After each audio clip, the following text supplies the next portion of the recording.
Major underwriting for A Taste of Louisiana with Chef John Folse was provided by the Baton Rouge Convention and Visitors Bureau. In Baton Rouge, our past is your present. Baton Rouge, authentic Louisiana at every turn. And People's Drug Stores, serving South Louisiana for generations. George and Shirley Picu are proud supporters of A Taste of Louisiana with Chef John Folse. And by the Foundation for Excellence in Louisiana Public Broadcasting. Our mission is to tell Louisiana's story to the world. And by the Louisiana Department of Culture, Recreation, and Tourism. Where you have this architecture, history, music. And the bittersweet cry of the blues. Especially the blues. There you go. How about a dozen? Red beans and rice. We rolling, y'all. We're a nation of immigrants, a country with roots in other soils. Nowhere is that more true than in the country of Louisiana. I'm Chef John Folse, inviting you to tune in to A Taste of Louisiana and a new series dedicated to our food heritage. Louisianians are descendants of 7 primary nations that have influenced every dish we cook today.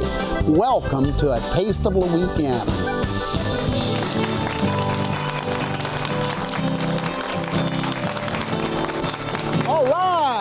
How y'all doing? Hey, best seat in the house here. How you doing, John? Nice to see you. Nice to see you. How y'all doing? Hey, let me stop that strumming. Hey, how y'all doing? Y'all, it's so nice to have all of you here. Thank you so much for being here with us today. The Ascension Council on Aging. Hey, some of my best friends, definitely some of the best cooks in Louisiana, sitting right here in the audience today, including my buddy Arthur right there. Anyway, y'all, today we're doing the foods of early France. When France came to Louisiana, you're not going to believe what I have in my pots. Y'all just sit right there. We're going to feed you in a minute, too. Y'all, New World exploration is often perceived as a polite and considerate initiative. Law-abiding citizens arrive, towns are built, and everybody lives happily ever after. But the fact is, exploration was a tough business, and in most cases, it was not the noble cause we'd like to believe it to be. Whoever first colonized the New World would ultimately own the riches of this new land. Louisiana was built by well-intentioned explorers, adventurous pioneers, and more than a few seeking wealth from what promised to be a very lucrative enterprise. Allow me to introduce you to some of our most notable pioneers. The 17th century ushered in history's era of colonization.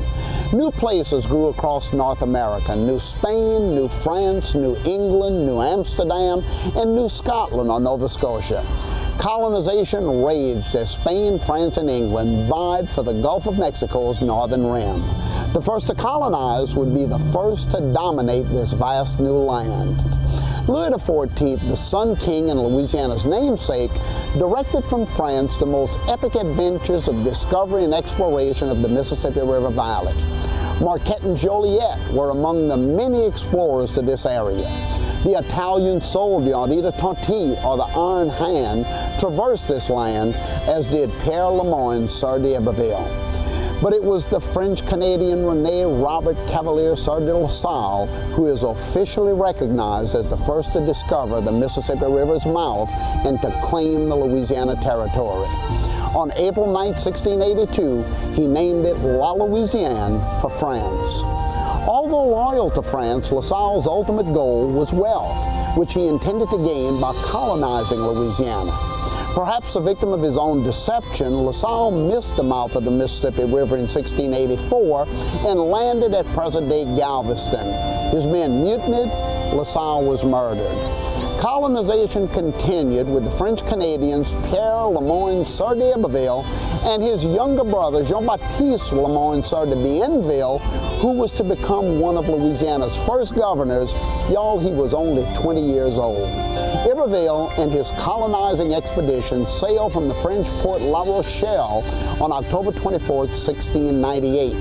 He anchored at points along the Gulf Coast, including present-day Pensacola Bay, Mobile Bay, and Chip Island. Native Americans greeted the Frenchmen, who graciously smoked a peace pipe to prove their friendship.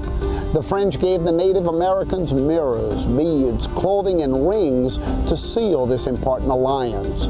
They also gave them better tools such as picks, shovels, and axes.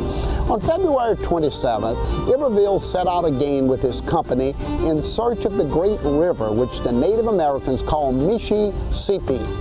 From the Gulf, the entrance of the river was virtually invisible. Heavy rains and winds complicated the search. Then, quite by accident, they found the mouth of the river. On Tuesday, March 3rd, 1699, Louisiana's first Mardi Gras was religiously observed just 36 miles from that point.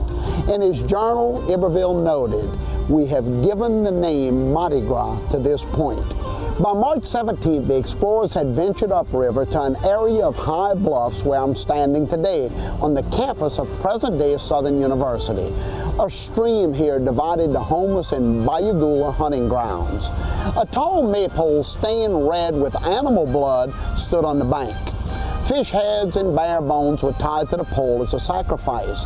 Iberville called this place Baton Rouge, or Red Stick, the present site of Louisiana's capital city. With the rediscovery of the Mississippi River, French colonization of Louisiana began. Forts were built in the first capital, established at Fort Louis of Mobile. In 1714, Louisiana's first colony, the Natchitoches Post, was established. Finally, in 1718, Bienville founded a city and named it for Philippe, Duc d'Orléans, and New Orleans, one of the greatest cities in the world, was born. Thank you all so much. Wasn't that a fantastic history of Louisiana, imagining all of the things that had to happen for this great city of New Orleans and for Louisiana to be founded? And we have the early French to thank. Well, we should thank the Native Americans first, but then, of course, the French. And, you know, of particular interest, the king actually hired Iberville to come and colonize the area on his voyage of discovery to find out what was down here and to set up trade with the Indians. And he commissioned his brother Bienville to come with him, and they led the expedition of discovery down the Mississippi River and through the Gulf and all of that to establish many of the towns and cities we have today. Interesting, though, Iberville died in 1706. In fact, he died in the Caribbean of yellow fever and never even got to see the actual city founded. So anyway, we're going to talk a lot about the history of New Orleans here and the history of Louisiana. What French dishes came with those early explorers that are still a big part of our cuisine today? Well, beef bourguignon, beef bourguignon. And bourguignon means that the beef is tenderized in a nice red wine, a Burgundy, a Pinot Noir, Beaujolais, any of those type of wines. Of course, bourguignon means that it would be in Burgundy in the old days, but there's a lot of recipes for it today. And how do we begin? Well, take a look. First of all, we have a beef chuck roast here, because you see the lines here? These lines mean that this is a tougher cut of meat, not a lot of marbling, and it needs to cook for a long time. And that's what makes this dish great. It's cooking in wine. And then we've cubed it. We're going to put mushrooms in it, pearl onions, and we're beginning in our pot. I've already started to brown it because this takes a long time to brown in the pot. I've started with a little bacon fat. I browned my bacon earlier to just get that render, that nice fat. See, I had a lot of it here. And look at the bottom of this pot here, Keith. Just get way down in there. You see this gratiné, or these gratins down here. That's what's going to make, from the caramelization of the meat, it'll give us that really wonderful flavor. Long, slow cooking, that's what's important. And then into this, I'm going to put my seasonings, onions, a little bit mushrooms, because they act as little sponges in the dish. I'm going to add some carrots. There's a lot of good sweetness to carrots, and it's wonderful in these dishes that cook down with wine or braise in wine for a long period. Garlic. Y'all like garlic? Oh, who doesn't like garlic in Louisiana cooking, huh? And then some nice tomato paste, which gives it a rich, rich color. Now, John, you gave me just the right wine for this. Why did you choose this one to be the perfect wine for this this dish? Well, this is a wine that we grow here in Louisiana. It profiles very, very much like a classic Burgundian wine. from Pinot Noir. This is from a Native American variety, though, called Norton or Cynthiana. Right, right. But it's a style of wine which is really important when you're particularly trying to get it right cooking, not so much the variety of grape. Okay, well, I tell you what, I'm going to put it in right now, and I'm going to put a lot of it in too, because Burgundy, beef Burgundy was, and I might have a little music here for this, huh? That's what I'm talking about. Wine and music. Oh, there, that's beautiful. Thank you, Donna, so much. Now, look, I put almost a whole bottle of wine in. Don't y'all panic. I mean, hey, look, wine and food, just put it in one pot. Now, we're going to simmer that for just a second right here, and we're going to let this just start to cook. I'm going to add some other little things to it. I'm going to put some stock in it in a minute, but I want to come over here and chat with John just a little bit, because we were talking about Bienville and Iberville and the voyage of discovery, and one of the interesting things was Bienville's will. Now, when he died in about 1760, he left $200 to his priest. He wasn't married.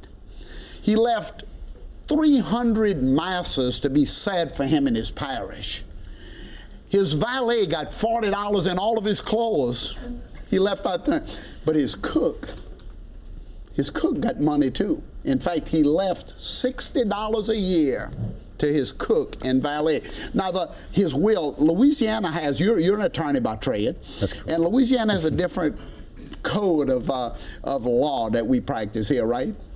Yeah. It's a good thing he left a will. If he had no children, we have a very elaborate, what we call system of devolution of property when there is no will.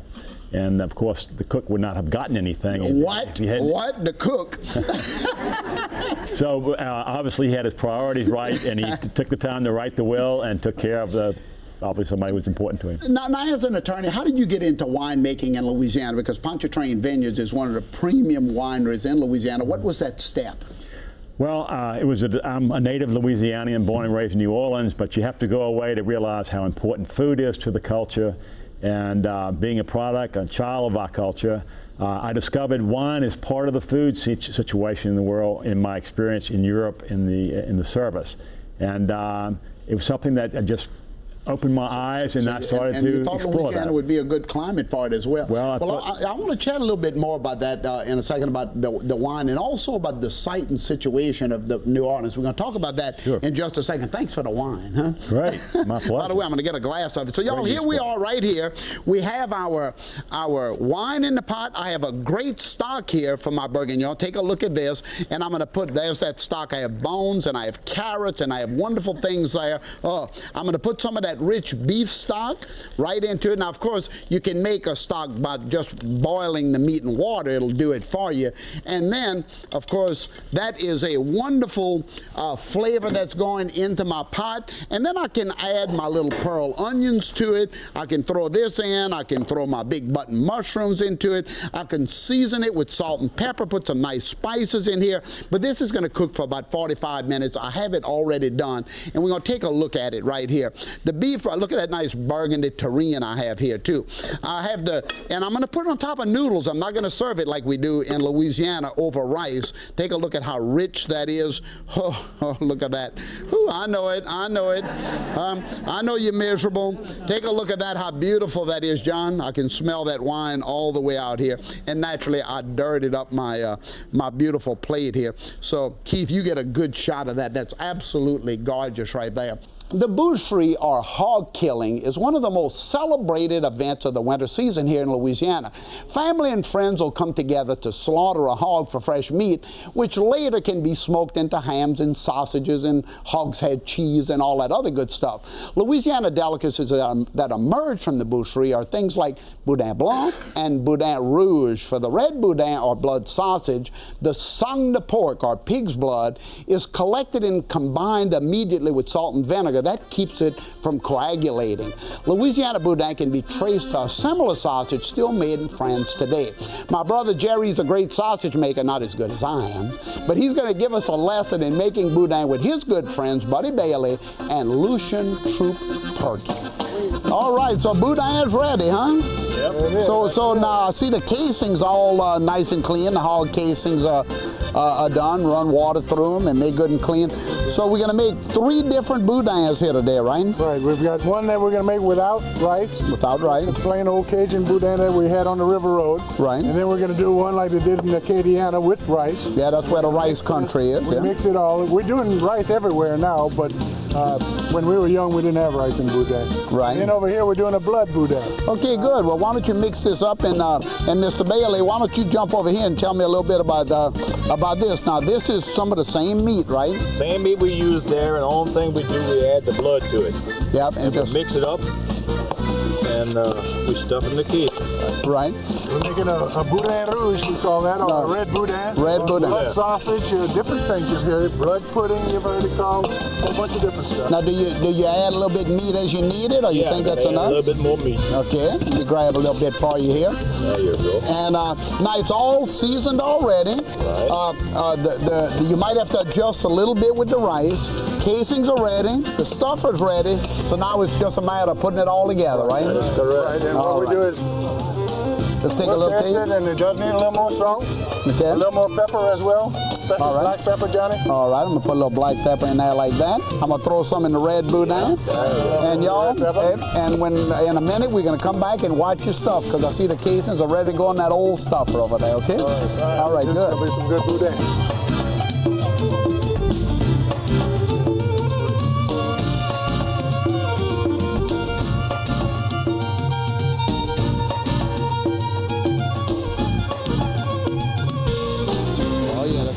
Boudin. Boudin with rice. Now you're gonna cook this again, right? Or you're gonna leave it like? No, we're gonna. You want to hold this now? Okay. There you go. There you go. That's looking good. And Jerry, we got a pot nicely full of hot water, right? That's it. That's all of it. All right. Let's go ahead and cut that casing at 6 inches. There you go. But that's one thing about this kind of case, you don't have to tie the end, it will never come out. Yep. There you go. Red boudin. We can put it with the white, and we're ready to cook. So the boudin has to be cooked for about 10, 15 minutes. 15 minutes.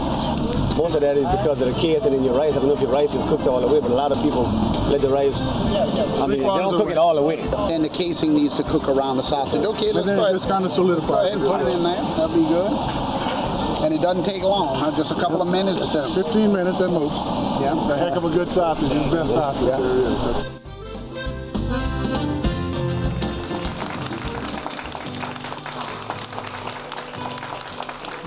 Y'all, I tell you, nothing better than boudin and red wine. And in fact, I have a couple of links right here of my nice red boudin that my brother Jerry brought over to me, and I have some white boudin here as well. So this is a boudin rouge of Louisiana that came here with the French, and you talk about good, heated up nicely for a little breakfast food. It'd be great. And y'all, you know, the next dish I want to do for you, again, it's so difficult to try to figure out what all we want to do, and there's so many options. And early on in Louisiana, the colonists had a huge problem with fresh food because all of the food was coming over from France, and of course 90% of it was spoiled by the time it got here. All of the cheese, the butter had melted in the boats. Imagine trying to, even the wine had turned to vinegar.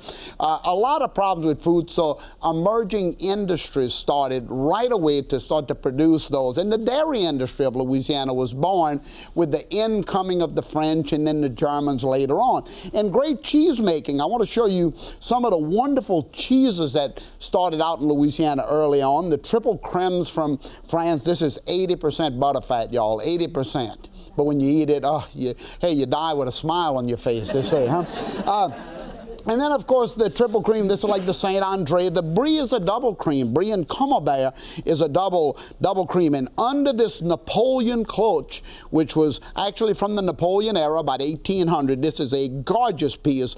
I have the Fleur-de-Lis triple creme of Louisiana's new emerging cheese industry. Right here, I'm going to cover that up because somebody's going to go, hey, thank you so much. So I'm going to do a Fleur-de-Lis and Oyster Bisque. And Keith, take a look at this. Fresh shucked oysters from Louisiana. Right here, I'm going to start this off really fast so we can get some nice sautéing going here. And then I got to talk to John about a couple of things. But let me get this. I have some butter in here, and I'm going to make the oyster bisque. A bisque is any soup that's made with seafood stock and then a little cream added to it, and normally shellfish. Onions, celery, bell pepper in here. I'm going to add some red bell peppers as well. And of course, again, I know you love garlic, so I'm going to put some good garlic down in this pot as well, and kind of stir that around just a little bit to get that action going down in the pot, so we can get way down. This is a tall pot, so we can get way down in there. Now, I would make this with seafood stock. I can also make it with a wonderful chicken stock, which is what I have right here in this pot right in front of my my vegetable pot here. I have some chicken legs and all this wonderful stuff. So really nice. So I'm going to let this saute for just a second here. And what am I going to add to it next? The flour. I want to put some flour down in here because I'm going to make a white roux. Not the dark roux of Louisiana, but kind of like making a white sauce. I'm going to add the wonderful flour. How much? Just enough to pick up all of that great butter down there, maybe just a little bit more. Never too much butter, y'all, in one dish. Never just, you don't want butter for slathered for breakfast, more on lunch, more on dinner. You know, there's no such thing as bad food, only too much good food. Remember that. Only too much good food. Okay, now into this I'm doing oysters, so I'm going to put some oyster liquid here. I'm going to put some oyster liquid right out of the shells. I had my oyster shucker save that liquid for me, and I'm going to just push this around in here for a minute, and then of course I'm going to use my little, let me get my strain here. What did I do with it? Here it is. I lost it again, y'all. So I'm going to come into the pot with some nice chicken stock to start this cooking, and I'm going to let this just kind of come to a nice rolling boil in my pot while the white roux thickens it, and it's really going to be a wonderful soup. Now I want to talk to John a little bit more over here while this is starting to simmer nicely. I want to talk to John about, I read something recently where you were talking about New Orleans, especially with all of the devastation that happened, you know, with the storms, with Katrina and all that came a while back. And you were talking about the city of New Orleans when people were saying, should we rebuild the city? You were talking about Bienville's idea of site versus situation. Tell us a little bit about that.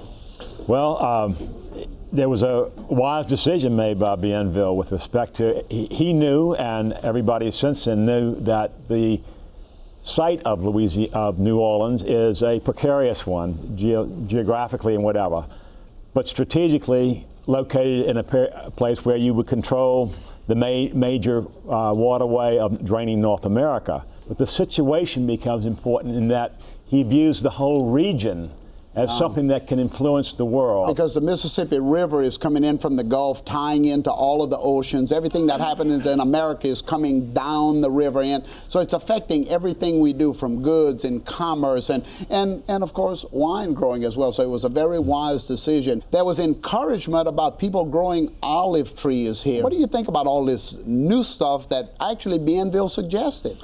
There's some issues with respect to why you cannot pick up, say, old world plants and immediately put them in the ground in Louisiana and expect them to succeed. Right. But so you need to be tenacious on that. But I think that giving enough commitment to it, in time you will see. That's the word, commitment. That's exactly the word, because it's not going to happen real easily. Okay, y'all, take a look down in the pot here, and this is my velouté, and I'm going to add my oysters to it right now. I'm going to put about half of those wonderful oysters down into the pot, and then under my Napoleon cheesecloth over here, I'm going to grab my Fleur-de-Lis cheese. This is a triple creme, y'all. It's all wonderful butterfat. Take a look at that, and I'm going to cut it in half, and I'm going to drop it into the pot. It's almost like a roux. It's full of cream. It's going to melt right down into the cheese. It's going to be absolutely spectacular. Now, of course, I would add some green onions to this. I would add some parsley to it. I would add, let me grab a little cayenne pepper over here. I'm going to grab just a little touch of this cayenne pepper, and I'm going to put down in here. Now, what else should I add? Well, certainly I should add some nice cream to it from the dairy industry of Louisiana.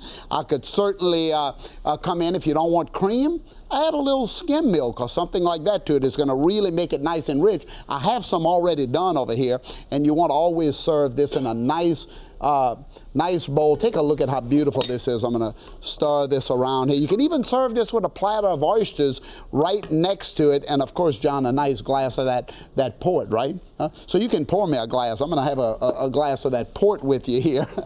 Y'all, time flies when you're cooking oyster dishes and beef bourguignon, and I tell you, enjoying good food and good conversation with friends in this kitchen. Thank you for being here with us today, and be sure to join us next time for another great Taste of Louisiana as we continue to explore our unique food heritage. Thank y'all so much for being here.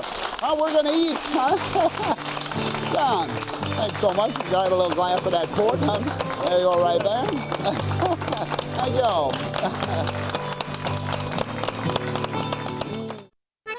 To purchase the Encyclopedia of Cajun and Creole Cuisine by Chef John Folse, featuring more than 750 traditional recipes, a CD-ROM of the book, or a copy of the program featuring all 3 episodes of Today's Culture, call the number on your screen.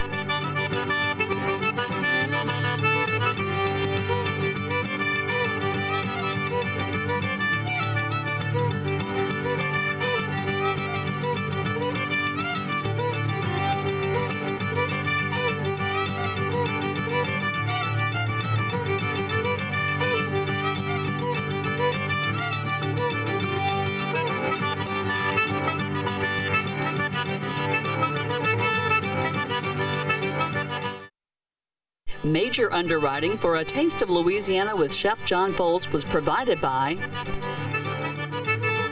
the Baton Rouge Convention and Visitors Bureau. In Baton Rouge, our past is your present. Baton Rouge, authentic Louisiana at every turn. And People's Drugstores, serving South Louisiana for generations. George and Shirley Picu are proud supporters of A Taste of Louisiana with Chef John Folse. And by the Foundation for Excellence in Louisiana Public Broadcasting.